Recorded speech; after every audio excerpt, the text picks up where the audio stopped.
Hello प्यारे बच्चों, आपका स्वागत है हमारी YouTube channel Angad Maurya official में। तो फ्रेंड, आज की इस वीडियो में हम सॉल्व करने वाले हैं त्रिभुज प्रश्नावली 6 का बी पार्ट 2। देखिए बच्चों, जो पार्ट 1 है हमने प्रश्न नंबर 1 से लेकर प्रश्न नंबर 3 तक सॉल्व करा दिया है। उसकी जो वीडियो है इस वीडियो के डिस्क्रिप्शन में है। यदि आपने अभी तक नहीं देखा है तो जाके वीडियो को देख लीजिए। तो आज यहाँ पे मैं प्रश्न नंबर 4 से शुरू कर रहा हूँ। ओके, तो देखिए प्रश्न नंबर 4 हमारा क्या है, दिया है दी हुई आकृति में यदि, यहाँ पे जो आकृति आपको दी गई है, यहाँ पे सबसे पहले मैं नंबरिंग कर लेता हूँ। मैं भूल गया नंबरिंग करने के लिए, चलिए मैं यहाँ पे नंबरिंग कर लेता हूँ क्या क्या दिया है। देखिए यहाँ पे ए दिया है, ए सी है, ए बी है, ए हमारा डी है, और यहाँ पे यल है, ये पॉइंट यल है, इसके बाद ए एन है, ए हमारा क्या है, यम है। अब देखिए कह रहा है कि दी हुई आकृति में यदि यलयम, कहाँ है यलयम, यलयम समांतर है किसके, सी बी के, यानी कि ए रेखा क्या है, इस रेखा के समांतर है। यलयम समांतर है सी बी के, और यलयन ए रेखा समांतर है सी डी के। तो सिद्ध कीजिए कि ए यम बटा ए बी, ए पूरा, यानी कि ए एम यहाँ से यहाँ तक, ए बी पूरा क्या है, यहाँ से यहाँ तक है, फिर बराबर ए एन और ए डी। ए हमको क्या कहना है, प्रूफ कहना है। तो हम जानते हैं कि थेल्स प्रमेय में इसको क्या करूँगा, प्रूफ करूँगा। तो यहाँ पे देखिए बच्चों, सबसे पहले देखिए आपको क्या बने, यहाँ पे दो त्रिभुज आपको दिखाई दे रहे हैं, एक ही बड़ा वाला ए और एक बड़ा वाला हमारा क्या है, ए, यानी कि आपके पास देखिए क्या ए बी सी वाला, और यहाँ पे ए या डी सी बोलिए या फिर सी डी बोलिए। तो यहाँ पे हमारे पास क्या है, दो त्रिभुज हैं, और दोनों को मैं क्या करूँगा, अच्छे से आपको बता करके प्रूफ करूँगा। चलिए देखिए, तो सबसे पहले यहाँ पे आप लिखिए दिया है क्या क्या हमको दिया है। यहाँ पे बोला है कि यलयम समांतर सी बी व यलयन समांतर सी डी है, ये हमको दिया है। और सिद्ध क्या कहना है, देखिए परीक्षा में ऐसे ही लिखिएगा पॉइंट वाइज, सिद्ध करना है। सिद्ध क्या कहना है हमको, पहला पॉइंट लिखेंगे दिया है, दूसरा पॉइंट लिखेंगे सिद्ध कहना है कि ए एम बटे ए बी, यहाँ पे जो दिया है, बराबर ए एन बटा ए डी। ए हमको क्या कहना है बच्चों, प्रूफ कहना है, यानी कि सिद्ध कहना है। चलिए तो मैं थेल्स प्रमेय से इसको प्रूफ करता हूँ। तो सबसे पहले हम लगाएंगे यहाँ पे, देखिए इस वाले में जो हमको दिया है यलयम समांतर सी बी, यानी कि यलयम समांतर सी बी, यानी कि इस वाले त्रिभुज को लेंगे। तो यहाँ पे देखिए सबसे पहले हम जानते हैं कि यदि किसी त्रिभुज में, ये क्या है, एक त्रिभुज है ना, यदि किसी त्रिभुज में एक भुजा के समांतर यहाँ पे कोई रेखा खींची जा रही है जो दोनों भुजाओं को क्या कर रही है, प्रतिच्छेद कर रही है, यानी कि ए रेखा क्या है, इसके समांतर है। यही बोला है ना कि यलयम रेखा जो है इस रेखा के समांतर है। तो किसी एक भुजा के समांतर यदि एक रेखा खींची जाए जो दोनों भुजाओं को बिंदु पर प्रतिच्छेदित करती है, तो वे जो दोनों भुजाएँ होती हैं अनुपात में क्या होती हैं, बराबर होती हैं। इतना हमको थेल्स प्रमेय से मालूम है। ओके, तो यहाँ पर मैं लिखूँगा, देखिए ए भुजा, यहाँ पे देखिए ए वाली भुजा को ये रेखा क्या कर रही है, प्रतिच्छेद कर रही है, यानी कि काट रही है। तो यहाँ पे जो इनका अनुपात होगा बराबर होगा। तो यहाँ पे मैं लिखूँगा कि ए यम बटे यम बी अनुपात, फिर इनका इनसे, फिर इनका इनसे अनुपात। तो यहाँ पे देखिए पहले मैं लगा रहा हूँ, चूँकि यल यम समांतर सी बी, तो मैं लगाऊंगा किसमें, ए यम बटे यम बी बराबर ए यल बटे यल सी। यल सी। मैंने ऐसा क्यों किया, थेल्स पर मैं क्यों लगाया, क्योंकि मैं इस त्रिभुज में देख रहा हूँ कि एक भुजा के समांतर एक रेखा है जो दोनों भुजाओं को प्रतिच्छेद कर रही है। तो जब प्रतिच्छेद करती है तो इनका अनुपात क्या होता है, बराबर होता है। यदि आपने थेल्स पर में पढ़ा होगा तो। चलिए अब देखिए इसमें क्या करेंगे, मैं इसका व्युत्क्रम कर दूंगा। व्युत्क्रम माने क्या होता है, उल्टा। तो व्युत्क्रम करने पर इनका अनुपात जो है व्युत्क्रम करने पर, व्युत्क्रम करने पर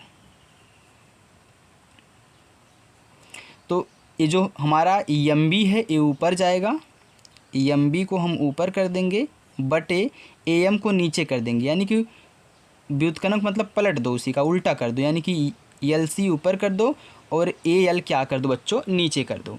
चलिए अब इसमें मैं क्या करूँगा, एक ऐड कर दूँगा। यानी कि दोनों पक्षों में एक एक जोड़ दूँगा। तो दोनों पक्षों में एक एक मैंने क्या किया, जोड़ दिया।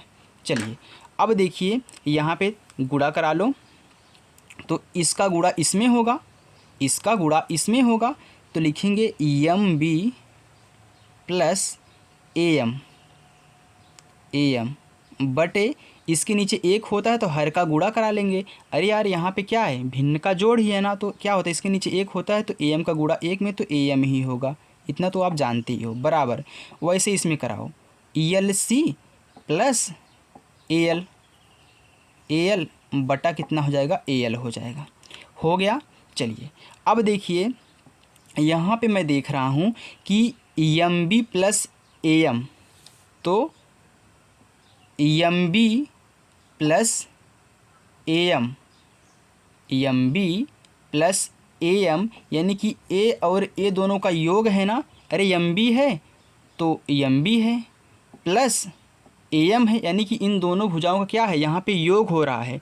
तो इसके स्थान पे मैं क्या लिख सकता हूँ, इसके स्थान में पूरा ए एम लिख सकता हूँ ना, क्योंकि पूरा तो यही तो है, इनको जोड़ रहा है, इनको जोड़ रहा है। तो मैं एक ही रेखा लिख दूँ ए से बी, यानी कि ए बी।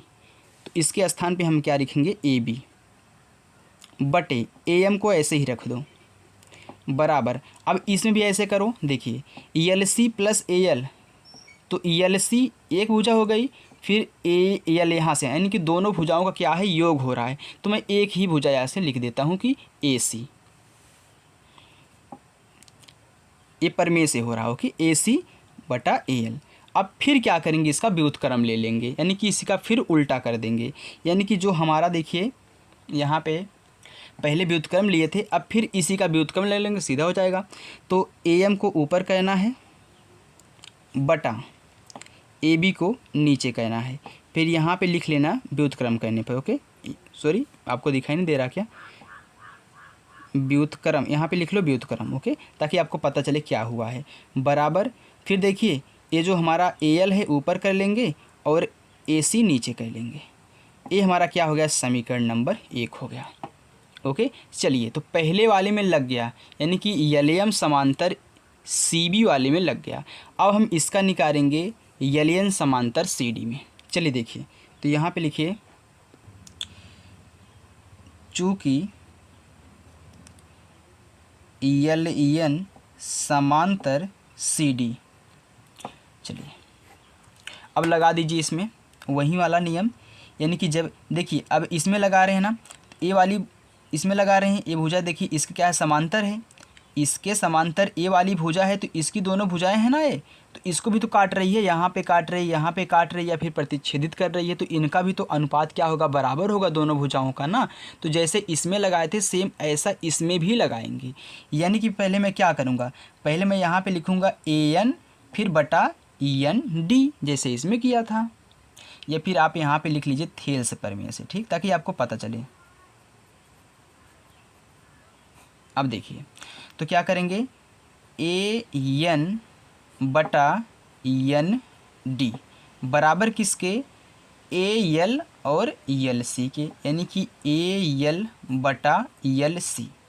अब देखिए मैं क्या करूँगा, जैसे इसमें व्युत्क्रम लिया था वैसे इसमें भी व्युत्क्रम लूँगा। तो यहाँ पे व्युत्क्रम लेंगे तो पलट जाएगा, तो क्या हो जाएगा, एन डी ऊपर और ए एन नीचे, बराबर एल सी ऊपर और ए एल नीचे। यहाँ पे लिख देना कि व्युत्क्रम लेने, सॉरी ये कैसे मैं लिख रहा हूँ यार, व्युत्क्रम ऐसे रहेगा ना, व्युत्क्रम लेने पर, चलिए अब देखिए यहाँ पे मैं देखिए लिखता हूँ इसलिए हूँ ताकि आपको पता चले कि मैं यहाँ पे क्या किया हूँ ना, व्युत्क्रम ही तो लिया हूँ। चलिए अब मैं एक एक ऐड कर देता हूँ। मैंने व्युत्क्रम ले लिया तो अब मैं क्या करूँगा, एक यहाँ पे ऐड कर दूँगा और एक यहाँ पे ऐड कर दूँगा। चलिए अब क्या हो जाएगा, देखिए इसका इसमें गुणा तो एन डी प्लस एन बटा एन नीचे रहेगा। जैसे सेम इसमें किए थे वैसे ही मैं इसमें भी कर रहा हूँ, कोई कन्फ्यूजन वाली बात नहीं यार। अब देखिए प्लस कितना एल बटा नीचे एल। अब ध्यान दीजिए एन डी प्लस एन, तो एन डी प्लस एन यानी कि इन दोनों भुजाओं का योग है, तो इसके स्थान पर मैं एक भुजा लिख देता हूँ ए डी, तो ए डी हो गया बटा एन नीचे रहेगा बराबर ऐसे इसमें यल सी प्लस ए एल। देखिए यल सी प्लस ए एल तो एक भुजा ही लिख दो ना, ए सी लिख दो बटा कितना ए एल। अब फिर क्या करो, व्युत्क्रम ले लो, तो व्युत्क्रम लेंगे तो ए एन ऊपर जाएगा, ए एन बटा ए डी हो जाएगा बराबर ए एल बटा ए सी हो जाएगा। तो यहाँ पे लिख देना कि व्युत्क्रम लेने पर। चलिए अब देखिए तो यहाँ पर मैंने व्युत्क्रम ले लिया, ये हमारा क्या हो गया, समीकरण नंबर 2 हो गया। अब हम क्या करेंगे, समीकरण 1 समीकरण 2 से तुलना करेंगे। देखिए समीकरण 1 तथा समीकरण 2 से, यहाँ पे ध्यान दीजिए, समीकरण 1 में ध्यान दीजिए, आप समीकरण 2 में ध्यान दीजिए। तो समीकरण में 1 में देख रहा हूँ कि ए एम बटा ए बी है बराबर ए एल बटा ए सी है। इसमें देख रहा हूँ कि ए एन बटा ए डी है और ए एल बटा ए सी है, यानी कि ए वाला जो पार्ट है इन दोनों में क्या मिल रहा है, कॉमन मिल रहा है, यानी कि बराबर है। ये दोनों क्या है, आपस में बराबर हैं, तो ए साइड भी क्या होगा, आपस में बराबर होगा। जब ये देखिए, जब इसका मानते हैं कि इसका मान ए है, यानी कि ए एल बटा ए सी का मान ए है, तो यहाँ भी तो ए एल बटा ए सी का मान ए है। जब ये दोनों आपस में बराबर हैं तो ए वाला पक्ष भी क्या होगा बच्चों, आपस में बराबर होगा। यानी कि ए एम बटा ए बी बराबर होगा ए एन बटा ए डी के, तो ए एन बटा ए डी। और यही हमको क्या कहना था, प्रूफ करना था। आप देख सकते हैं मैं लिख देता हूँ कि सिद्ध हुआ। देखिए ए एम बटा ए बी बराबर ए एन बटा ए डी, क्या प्रूफ करना था, ए एम बटा ए बी बराबर ए एन बटा ए डी, सेम वही है ना, आप देख सकते हैं। तो ऐसे ही क्या करेंगे बच्चों, इसको प्रूफ करेंगे। आ गया समझ में। तो चलिए अब हम प्रश्न नंबर 2 की तरफ चलते हैं। देखिए इस क्वेश्चन को एक बार नहीं आप 2-3 बार लगाइएगा, तो ऐसे जितने भी क्वेश्चन आएंगे आपको समझ में आ जाएगा। और इनको देखिए यहाँ पे पलटना फिर व्युत्क्रम लेना आपको आता है, आप गुणा भी यहाँ पे करा सकते हैं। ओके, तो चलिए अब मैं प्रश्न नंबर 4 हो गया, प्रश्न नंबर 5 की तरफ चलता हूँ। देखिए बच्चों पाँचवा प्रश्न क्या कह रहा है, कह रहा है कि चित्र में ए डी कोण बी ए सी की समद्विभाजक है। तो ए डी जो रेखा है, ए डी, ए क्या है यहाँ पे, कोण बी ए सी, तो कोण बी ए सी की क्या है, समद्विभाजक है। ओके, कोण बी ए सी की क्या है, समद्विभाजक है। तो कह रहा कि यक्स का मान ज्ञात कीजिए, तो यहाँ पे यक्स दिया है, इसका मान हमको निकालना है। यानी कि ए बी हमारा दिया है 2 सेंटीमीटर, बी डी हमारा दिया है 1.5 सेंटीमीटर और ए सी हमको दिया है 3.8 सेंटीमीटर। ओके, तो देखिए आपको टेंशन नहीं लेना है, सब सवाल मैं अच्छे से आपको सिखाऊंगा। चलिए देखिए, तो इस चित्र में आप ध्यान दीजिए कि इसमें 2 त्रिभुज बन रहे हैं। कौन कौन से, एक ए बी डी और एक बन रहा है ए सी डी। इसमें 2 त्रिभुज है ना, एक ए बी डी है ए वाला और एक ए सी डी है ए वाला। ओके, इधर वाला 2 त्रिभुज हैं। तो यहाँ पे मैं मानता हूँ कि ये दोनों त्रिभुज क्या हैं, समरूप हैं, एक ही आकार के हैं ना, तो समरूप हैं। मैं ऐसा नहीं कहता हूँ कि ये सर्वांग सम है, नहीं, मैं ये नहीं कह सकता कि क्या है सर्वांग सम है, लेकिन मैं इतना बता सकता हूँ कि ये क्या है, समरूप हैं। समरूप होने के लिए क्या चाहिए बच्चों, कि उनका जो आकार है वो आकार जो है उनका बराबर होना चाहिए। साइज़ से हमको मतलब नहीं है कि साइज बड़ा है कि छोटा है, बस आकार क्या हो, सेम दिखना चाहिए। ये भी त्रिभुज है तो ये भी त्रिभुज है, बस समरूप तो ऐसे भी हैं। तो यहाँ पे हम लिखेंगे चूँकि त्रिभुज ए बी डी क्या है। अब यहाँ पे देखिए एक भाषा और आप समझ सकते हैं, कह रहा है कि समद्विभाजक हैं, तो समद्विभाजक भी हैं, तो यानी कि यहाँ पे क्या है, समरूप हैं। तो मैं लिखूँगा कि ये क्या है, समरूप हैं त्रिभुज ए सी डी के, यानी कि त्रिभुज ए बी सी क्या है, समरूप है त्रिभुज ए सी डी के, ए बी डी और ए सी डी। अब देखिए तो यहाँ पे एक कंडीशन हो गई। तो हम जानते हैं कि जब समरूप होते हैं तो इनकी जो भुजाओं का अनुपात होता है दोनों त्रिभुजों क्या होगा, बराबर होगा। तो बराबर होगा तो मैं यहाँ पे ऐसे दिखाऊंगा, देखिए ए बी बटे यहाँ पे देखिए बी डी बराबर किसके, ए सी बटा यहाँ पे डी सी कर लीजिए, ए सी बटा डी सी। देखिए एक बात और ध्यान दीजिएगा, आपको कन्फ्यूजन कहाँ होती है कि मैं यहाँ पे सी डी लिखूँ कि डी सी लिखूँ। आप सी डी भी लिख सकते हो, ऐसी कोई बात नहीं है, तो भुजा ही ना, चाहे हम डी सी बोलें या सी डी बोलें तो है तो भुजा ही, चाहे इसको हम सी ए बोलें या फिर ए बी बोलें। तो यहाँ पे देखिए तो ए बी और कितना हो गया, डी सी हमने यहाँ पे ले लिया। चलिए अब मैं मान रख देता हूँ। तो देखिए बच्चों ए बी का मान क्या है, 2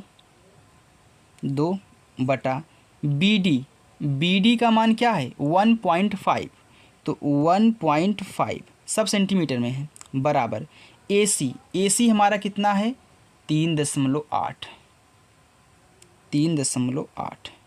बटे फिर देखिए यहाँ पे डी सी कितना है यक्स ही हमको निकालना है। तो हमारा आसान हो गया, हम तिरछा क्या करेंगे, गुणा करा लेंगे। तो इसका गुणा इसमें, तो 2 का गुणा यक्स में, तो 2 गुणे यक्स हो गया, बराबर 1.5 का गुणा 3.8 में। तो देखिए यहाँ पे हम क्या करेंगे, यक्स का मान निकालेंगे तो यक्स के साथ 2 गुणा कर रहा है तो इस पक्ष में जाके भाग करेगा। तो 1.5 गुणे 3.8 बटे 2। अब काट दीजिए, देखिए 2 एकन्नम 2 इसमें 1 बचा 18 हो गया, 0.29 18, यहाँ पे कितना 1 पॉइंट कितना आ गया 9। तो यक्स बराबर कितना बचा 1.5 इंटू 1.9। अब गुणा करा लेते हैं, चलिए मैं यहाँ पे गुणा करा लेता हूँ।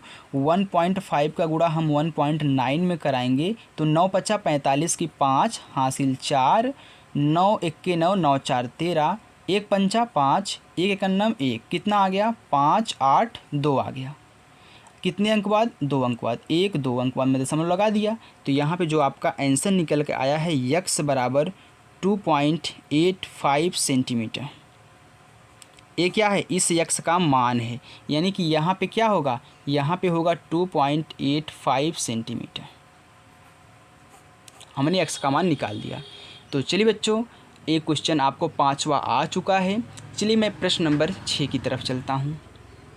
चलिए बच्चों देखिए हमारा प्रश्न नंबर 6 कह रहा है कि दी हुई आकृति में डी कहाँ है, डी ए वाली रेखा डी समांतर है ए सी के, ए वाला, यानी कि जो डी है वह समांतर है ए सी के, और डी एफ समांतर है ए के। ओके, यहाँ पे हमारे 2 कंडीशन बन रही हैं। एक हमारा ये वाला मैं आपको दिखा दे रहा हूँ फिगर बना के, ऐसे ना, कौन सा है डी तो डी समांतर किसके है ए सी के, यानी कि कुछ ऐसे है, थोड़ा सा बढ़ा ऐसे, यानी कि ये हमारा क्या है डी है, सॉरी यहाँ पे ऐसे ये वाला है ना, ए वाला ऐसे, ये हमारा डी और ई है, समांतर है किसके ए और सी के। ये हमारा क्या है बी पॉइंट है। और दूसरा हमारा क्या है, दूसरा हमारा है डी एफ।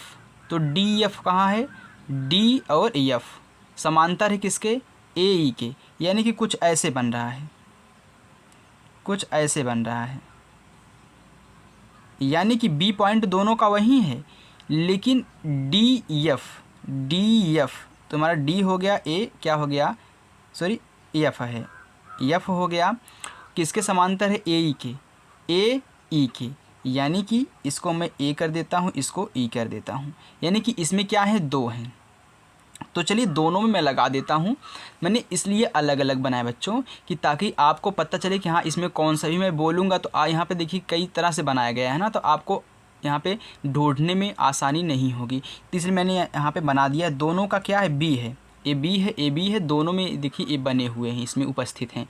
चलिए तो सबसे पहले मैं लगाता हूँ डी ई समांतर ए सी में। तो सबसे पहले हमको दिया क्या है वो लिख लो, क्योंकि जैसे जैसे परीक्षा में आपको लिखना है मैं वैसे सिखा रहा हूँ। दिया है, क्या दिया है, दिया है डी ई समांतर ए सी, वाह बोलिए फिर, और डी एफ समांतर ए हमको दिया गया है। सिद्ध क्या कहना है, सिद्ध करना है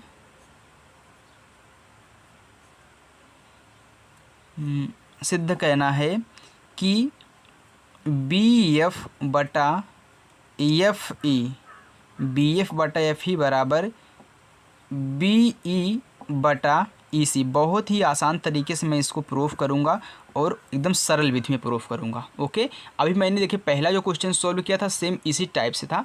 तो कुछ देखिए यहाँ पे पहला वाला नहीं दूसरा वाला था, यानी कि प्रश्न नंबर 5 वाला। अब देखिए सबसे पहले मैं लगाऊँ किस में, इस वाले में, डी ई और ए सी में मैं लगाऊंगा डी ई समांतर ए सी, इसलिए थेल्स प्रमेय से, क्योंकि सब थेल्स प्रमेय से हो रहे हैं, थेल्स के प्रमेय से क्या होता है, भुजाओं का अनुपात बराबर होता है। तो मैं किस में लगा रहा हूँ, मैं इस वाले में लगा रहा हूँ। देखिए डी ई और ए सी इसमें लगा रहा हूँ, तो इनकी जो भुजाओं का अनुपात होगा बराबर होगा, क्योंकि ए क्या है, इसके समांतर है। तो समांतर है तो भुजाओं का अनुपात क्या होगा, दोनों का बराबर होगा, क्योंकि ए रेखा क्या कर रही है, दोनों भुजाओं को प्रतिच्छेद कर रही है। ए वाली रेखा इस भुजा को क्या कर रही है बच्चों, प्रतिच्छेद कर रही है। तो अनुपात क्या होंगे, दोनों के बराबर होंगे, यानी कि बी डी, तो बी डी बटा डी ए, तो डी ए बराबर बी ई, तो बी ई बटा ई सी, ये क्या हो गया, समीकरण नंबर 1 हो गया।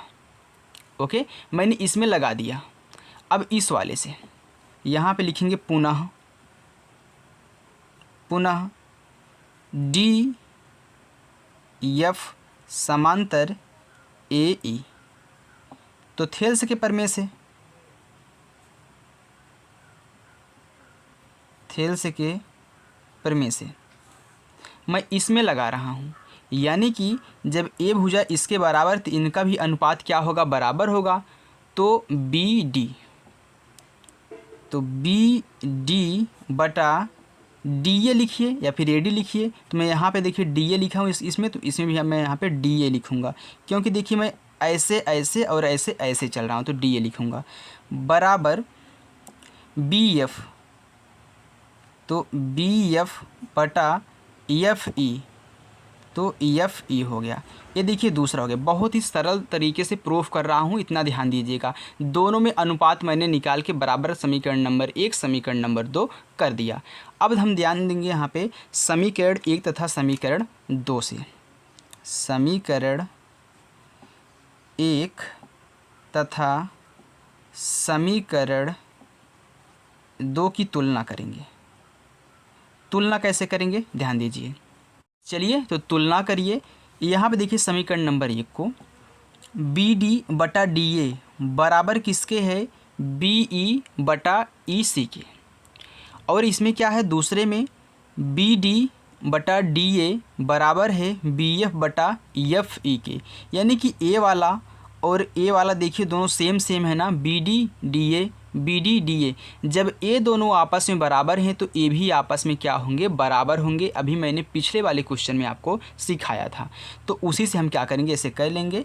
तो बी ई बटा ई सी बराबर किसके, बी एफ बटा एफ ई के, और यही हमें क्या करना था, प्रूफ करना था।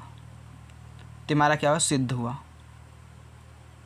तो यहाँ पे हमने बच्चों इस वीडियो में प्रश्न नंबर 4 से 6 तक क्वेश्चनों को सॉल्व किया। तो बच्चों ये वीडियो आपको कैसी लगी हमें कमेंट करके ज़रूर बताइएगा, और जो इसके आए के क्वेश्चन हैं मैं पार्ट 3 पार्ट 4 ऐसे सॉल्व करूँगा, क्योंकि देखिए वीडियो बड़ा हो जाता है तो आप भी देखने में बोरिंग हो जाते हो। ओके, तो छोटा छोटा वीडियो हो, बस आप आसानी से उन्हें देख लोगे। तो इसके आए का जो क्वेश्चन मैं अगली वीडियो में सॉल्व करूँगा। तो दोस्तों वीडियो पसंद आए तो लाइक, चैनल को सब्सक्राइब जरूर करें और अच्छे से अपनी तैयारी करें।